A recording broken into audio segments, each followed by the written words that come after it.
días. Ofrezco una disculpa por no poder compartir de manera presencial esta presentación. Eh, Algunas veces no ocurren las cosas como uno las planifica y esta es una de ellas. Hubiéramos deseado poder estar con ustedes para compartirla, pero ya estamos aquí y damos inicio con esta presentación virtual. El tema que nos ocupa tiene que ver precisamente con las eflorescencias salinas y los pastos halófilos en relación con los herbívoros pleistocénicos en la ribera oriental del lago de Texcoco. Eh, la hipótesis que aquí ponemos sobre la mesa está en desarrollo y su propósito es aportar algunos elementos para la construcción de nuevas líneas de investigación que permitan orientar en el futuro algunos estudios sobre la interacción temprana entre la fauna pleistocénica y las comunidades humanas. La distribución espacial de los restos óseos de fauna pleistocénica en las antiguas riberas del sistema lacustre de la Cuenca de México presenta notables diferencias en el registro, precisamente diferenciado entre lo que ocurrió en las subcuencas norteñas y las del sur de la misma cuenca.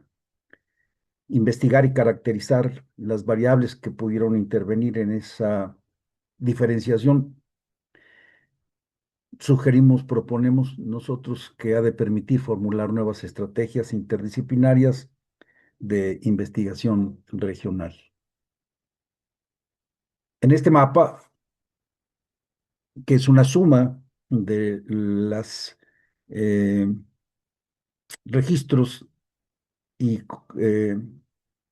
resúmenes que han generado tanto Córdoba como Arroyo, como Tamara, como yo mismo, y que ahora ha procesado nuestro compañero Adrián, eh, podemos observar gráficamente esta diferencia y contraste entre el número de localidades registradas en las subcuencas de Texcoco y Xaltocan con respecto a las subcuencas de Xochimilco y Chalco.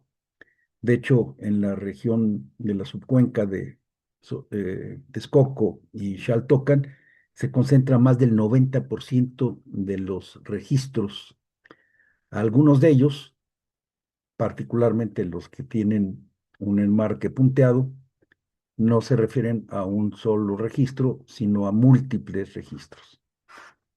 Desde nuestra perspectiva, el factor salino pudo influir en el patrón de distribución que, asociado a las características de los sedimentos de la planicie lacustre, debieron incidir en la tasa de registros.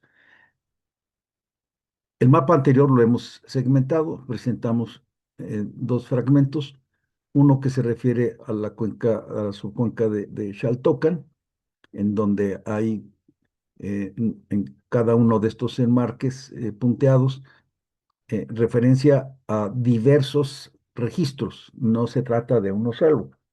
El más notable, sin duda, es el de Santa Lucía, que tiene una cantidad extraordinaria, en gran medida, por supuesto, debido a la extensa superficie que fue explorada. Ahí no se trata de unos 20, 30, 50 o 60 metros cuadrados o 100 o 200 metros cuadrados. Ahí el área de investigación fue de hectáreas y eso explica también la gran cantidad de registros ahí documentado. Posiblemente en otros espacios como Tultepec o Tocuila, una exploración también de dimensiones colosales arrojaría un gran número. A la derecha tenemos el caso de Tocuila.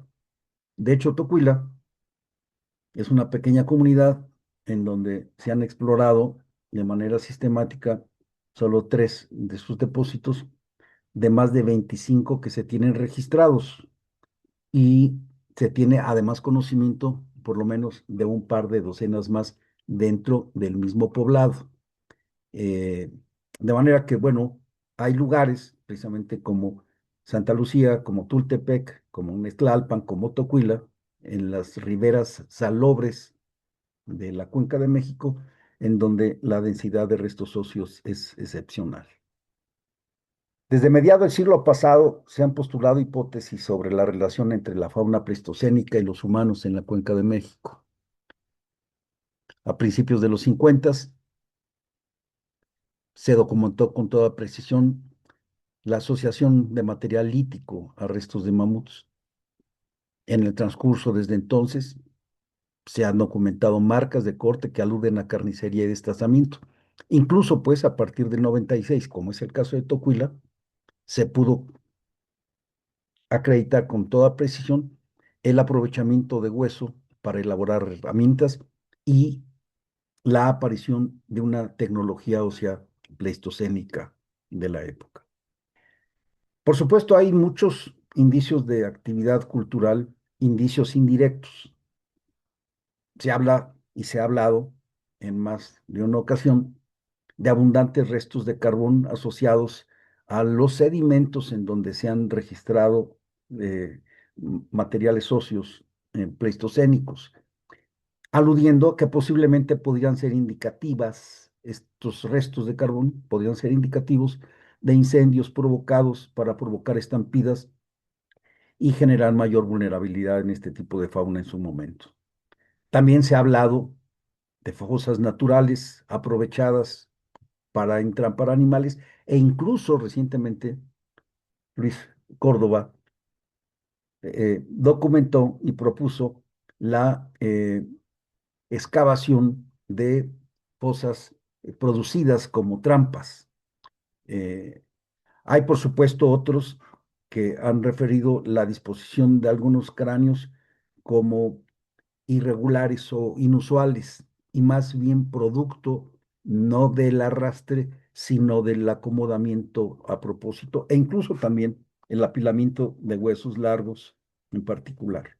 Pero todos estos son indicios indirectos que no han conseguido acreditar precisamente la actividad humana con solidez, excepto aquellos otros en donde hablamos de material lítico directamente asociado o de hueso modificado a propósito para la elaboración de herramientas. El sedimento característico de esta región se trata del jaboncillo. De acuerdo con Córdoba, la plasticidad de los sedimentos de la ribera oriental de Texcoco habría contribuido a que los animales quedaran atrapados en grietas y hondonadas. Por su parte, Tamara Cruz, también coautora de esta presentación, de esta hipótesis, señala que las características plásticas y adhesivas de estos sedimentos lacustres, más conocidos como jaboncillos, descansan en la alta concentración de arcillas que al hidratarse se expanden haciéndolas suaves y adhesivas y que al deshidratarse se contraen, endurecen y forman grietas. Justo en la imagen, lo que se ve precisamente son varias capas de jaboncillo que se diferencian con toda claridad precisamente por la formación de grietas, por la deshidratación del sedimento. Córdoba recientemente clasificó varios sedimentos en donde estuvo fauna pleistocénica asociada y encontró que más de la mitad de aquellos animales que tenían, que habían sido atrapados por el jaboncillo, eh, presentaban esa característica, pues, que habían sido atrapados por el sedimento. Y subrayó que la mayoría de estos restos, una condición particular era precisamente que se trataba de restos articulados o completos, a diferencia de lo que ocurre en el caso de restos óseos que no están articulados y que suelen haber sido arrastrados por aluviones, eh, como es el caso de los materiales recuperados dentro del paleocanal de Tocuila, que son materiales en contexto secundario y transportados por flujos lodosos.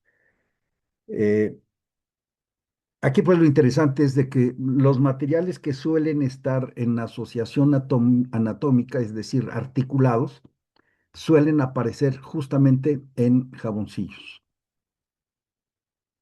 Una referencia etnográfica que es obligado considerar es la que se relaciona precisamente con lo que los cazadores recolectores contemporáneos de la ribera oriental del lago de Texcoco refieren con respecto al comportamiento del jaboncillo. Para aquellos que tienen ganado o que todavía practican algunas de estas artes de caza-recolección, invariablemente señalan que existen riesgos reales de caminar sobre el lecho lacustre, pues basta con que un pie o una pierna entren dentro de una grieta oculta con jaboncillo para que puedan quedar, corran el riesgo de quedar atrapados por el jaboncillo, que es altamente adhesivo. Por eso, ni los ganaderos ni los cazarrecolectores suelen hacer este tipo de actividades solos. Siempre tratan de ir acompañados, por si alguno de los animales o uno de ellos llegase a quedar atrapado, pueda contar con el auxilio de alguien. La condición plástica y la adhesividad de los sedimentos debieron jugar un papel determinante en el entrampamiento y muerte de los animales. Sin embargo, la pregunta clave de nuestro trabajo es ¿cuál fue la variable o el imán que atrajo a la fauna herbívora a esta región donde las arcillas plásticas le exponían a un riesgo letal? A partir de información etnográfica aportada por viejos cazadores recolectores de la ribera oriental del lago de Texcoco, integramos una relación de las especies lacustres de consumo tradicional que hasta hace medio siglo todavía eran aprovechadas, porque había todavía una lámina de agua importante. Dicha información permitió integrar un calendario estacional y entender la dinámica de la cadena ecológica de todas estas especies. El nodo central de la cadena ecológica en la ribera oriental del lago de Texcoco y en general en el lago salobre de Texcoco son precisamente las eflorescencias salinas que emergen a la superficie durante el estío invernal, formando costras de tequesquite. Durante la temporada de lluvias, el contenido de esas costras es disuelto, modulando el pH y la composición de minerales sódicos en las aguas del lago. Este es un cuadro que sintetiza precisamente la diversidad de recursos y su calendario estacional. La mayor o menor cantidad de sales en el agua y su pH determinan, estimulan o inhiben el desarrollo y proliferación de diversas especies de algas, plantas, insectos, batracios, peces y aves, entre otras, y la forma en que todas ellas se engranaban a lo largo de un año completo, ofreciendo a las comunidades humanas del pasado inmediato una oferta de recursos alimenticios de extraordinarias cualidades nutricias. Aquí lo que nos ha importado destacar es precisamente el papel que juega la sal en toda esa cadena ecológica, en donde no solo incide sobre la dinámica de la fauna, sino también en la de la flora. En la temporada de secas, por ejemplo, durante noviembre a mayo, prolifera el zacate salado o socahuistle, el quelite salado, en tanto que en la temporada de lluvias, otros pastos halófilos son los que prosperan, como la navajilla, el estrella y el pasto salado. Además de todas esas gramíneas, hay algas como la espirulina, llamado antes tecuitlatl, y otras plantas halófilas como la estrellita. La oferta de plantas halófilas es permanente y escalonada, de la misma manera que sucede con los recursos faunísticos. En la ribera lacustre de Texcoco, hemos escuchado que el ganado prefiere los pastos salados, ignorando los pastos dulces. Es común el dicho ganadero de que los animales buscan y comen sal por necesidad, porque los desparasita y nutre, dicen los ganaderos locales.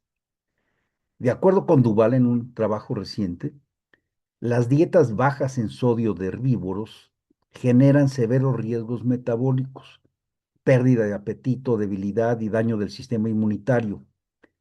Se ve también afectado el crecimiento y su capacidad reproductiva. Los herbívoros, de manera natural, tienen un instinto marcado para buscar sodio.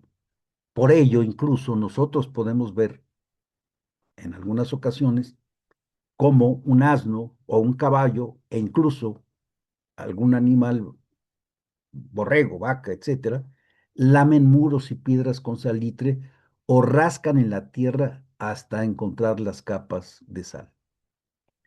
Estudios ecológicos recientes de Abraham y otros ha demostrado que la disponibilidad de sodio en plantas determina su distribución, la migración y la densidad de población de grandes herbívoros en extensas regiones de África. Ese estudio es particularmente interesante y apenas fue publicado este año. También se tiene documentado cómo elefantes africanos, para completar su dieta vegetariana, se desplazan en busca de sodio hacia fuentes en donde pueden obtenerlo. Quizá el ejemplo más conocido sea el de la cueva de Kitum en el Parque Nacional del Monte Elgon en Kenia, a la cual las manadas de elefantes entran a estas grutas cársticas para poder lamer las rocas ricas en minerales. Thomas Hanley, el año pasado, mapeó el sodio foliar en algunas regiones de África. Encontró que la distribución de mamíferos de gran tamaño tiene relación directa con la disponibilidad de sal, así como la talla de estos animales. De manera que, si hablamos del papel de la vegetación halófila, tan importante como las eflorescencias salinas, en la cuenca de México, particularmente en las subcuencas de Texcoco y Xaltocan, la dinámica de estas eflorescencias salinas es un fenómeno estacional.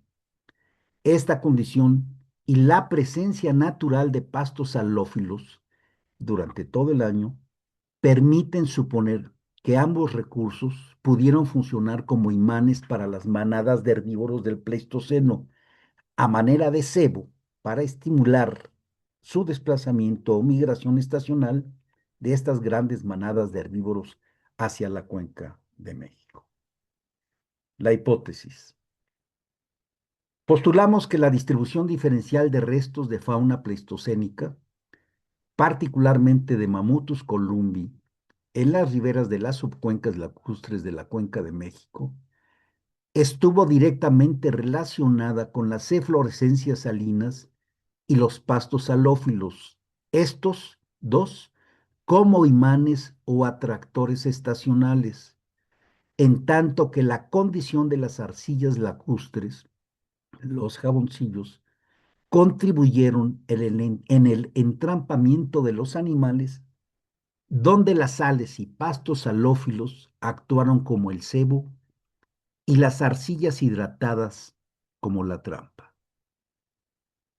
Agradecemos su atención y reiteramos nuestra disculpa por no haber podido compartir de manera presencial con todos ustedes esta presentación. Muchas gracias.